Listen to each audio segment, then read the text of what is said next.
Сәлем достар, бүгінгі сіздермен талқылайтын тақырыбымыз психика ұғымы және оның даму сатылары.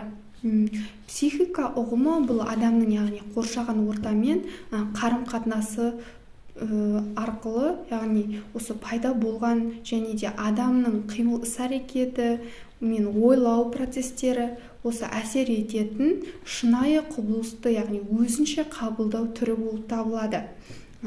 Түйсіну, қабылдау, яғни елестету, ойлау, осы сезім, ерік және тағы басқалар арқылы түсіндіріледі. Яғни осы әртүрлі шынайы өмірді бейнелеу, яғни түрінде көрсететін осы мидың қызметі адамның өзіне тән сапалы және тәлім жасаған осыған байланысты барлығын бір-бірімен тығыз байланысты анықтап отырған. Қоғамдық еңбек, яғни үдерісі мен тілдің дамуы осы арқасында пайда болған. Психиканың жоғары шынайы, яғни адамның санасы арқылы жүзеге асырылған. Адамның рухани жетіспеушілігі осы оның рухани саласы, көңіл күйі, яғни осы иірімдерінің жиынтығы болып табылған. Психика, яғни жинақтайтын рухани бірлестігі, ол психика биологиялық, яғни эволюциялық жемісі және жалғасы. Психика ол сыртқы құбылыстар мен осы заттардың көрінісін белсенді түрде және озық түрде бейнелейді. Негізінде осы психика заттың ортаның, яғни дұрыс бейнесін тіршілік иесінің өз ортасына бейімделетін бағдарын құрап отырған. Психиканың рефлекторлық сипаты оның объективті жағдайға байланысты, яғни тәуелділігін қабылдау жүйесі. Осы құрамның қимылын атқару немесе заңдылығын білдіреді. Жалпы осылай түсінеміз. Психиканың рефлекторларық табиғатын алғаш рет И.М. Сеченов осы кісі дәлелдеді. Осыған байланысты адамның психикасы оның қимыл әрекетін реттейтін және қоғамдық қатынасқа бейімдейтін жаңа құрылымның саланың, яғни негізін құрайды. Осыдан адам психиканың дамуының жеке тұлғалық және әлеуметтік заңдылығы қалыптасып отырған. Психика бірінші ол объективті шындықты түйсік қабылдау, елестету, сезім, ерік, ойлау арқылы бейнеленеді.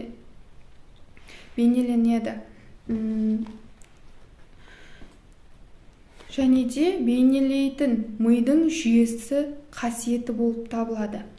Екінші ол адамның жан дүниесінің сапалық күйімен сипаттайтын, осы жинақтайтын рухани бірлестігі болып табылады. Психиканың екінші сатысында ол адамның мінез-құлқы, іс-әрекеті, өзінше ұйымдастырылатын осы оқиғаның өткен бірінен және болашақ күйін реттейтін осы реттей алатын қабілеті қалыптасады. Адам өткен оқиғаны есінде сақтайды, бүгінгі күйін қабылда осы қобалжу актісімен болашақтағы мүмкін, яғни жай үмітті мақсаты, яғни арманы осы түс көру арқылы жеткізе алады. Психика биологиялық эволюцияның жемісі және жалғасы. Психика сыртқы және құбылыстар мен заттардың көрінісінен, яғни белсенді және озық түрде бейнеленеді. Организм осы фактор арқылы әр нәрсенің ерекшелігіне сай қимыл әрекет жалғасуға және де ортаға бейімделуге мүмкіндік алады. Негізінде психика заттық ортаның, яғни дұрыс бейнесін тіршілік иесінің өз ортасына, яғни бейімделетін бағдарын құрайды.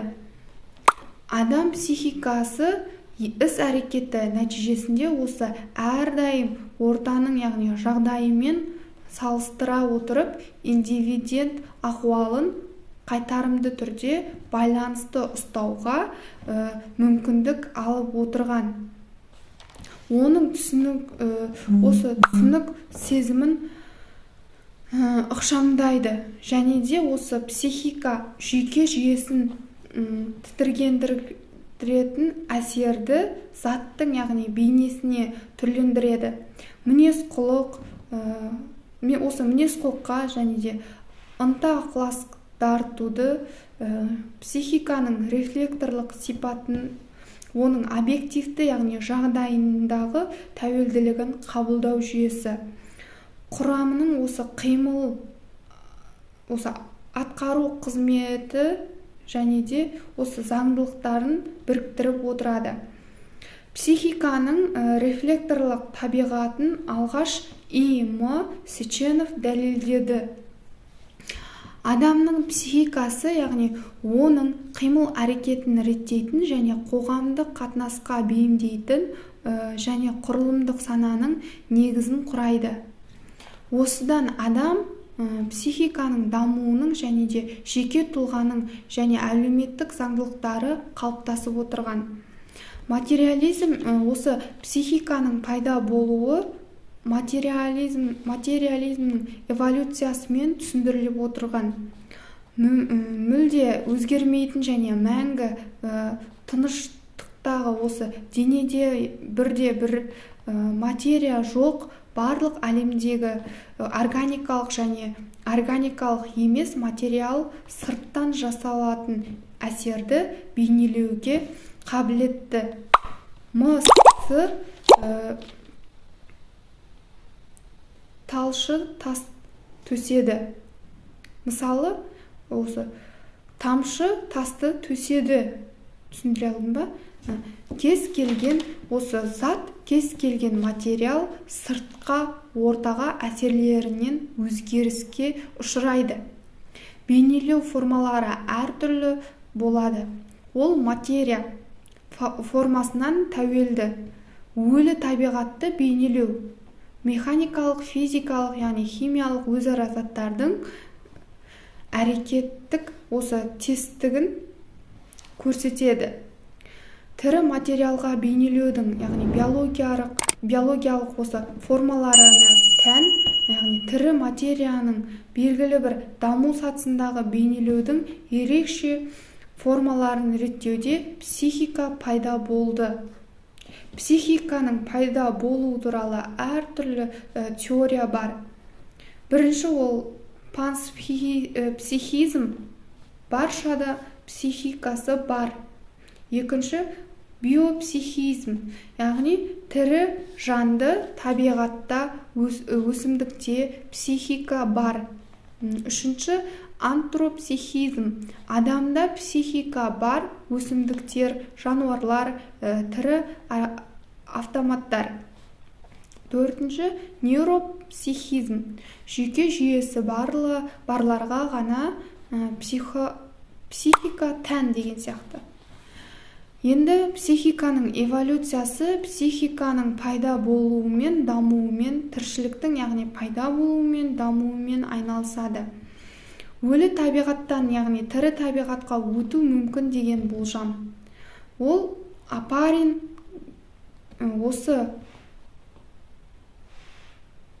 Апариннің глопотезасына дәл келеді. Апарин болжамы бойынша осыдан 2 миллиард жыл бұрын атмосферада бос оттегін бөліп шығарып, органикалық осы заттарда фотосинтетикалық реакциялардың жүйесіне себеп болған.